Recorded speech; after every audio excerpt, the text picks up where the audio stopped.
Welcome to Small Talk Daily for Wednesday, January 27th, 2010. This morning I'd like to go through something about subsystems, and that is not exactly how they work. I've done other screencasts on what they're good for, in terms of deployment, where you want certain actions to start when the system is launching and you want them to happen in a specific order. One of the things that can be a little tricky, though, is if you have multiple subsystems you define. Now, in this case, I've got bottom feeder up. I've only got the one.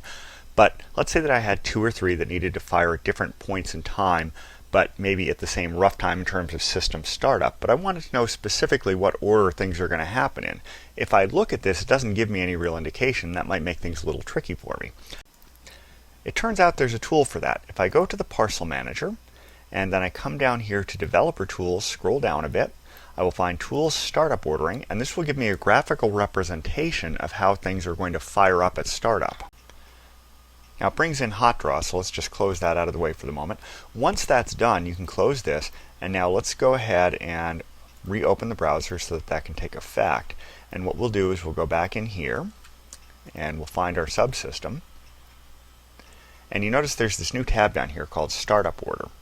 And what it's going to tell me is graphically where things are going to occur. So I can find my own subsystem in this list and see that it's going to happen after the runtime system initializes. If I had 2 or 3 or 4 subsystems I was concerned with, I could see exactly where they're going to appear and notice, well, maybe that's not right, maybe that's not exactly what I want, and I could go ahead and fix that by making changes in my code, reorienting where my subsystem is subclassed from, and so on. So this gives me a nice graphical representation of what's going on in the system and allows me to figure out where my subsystem is falling in the order without me having to just kind of visualize it in my head. So that's about it for today. Until next time, have fun with small talk.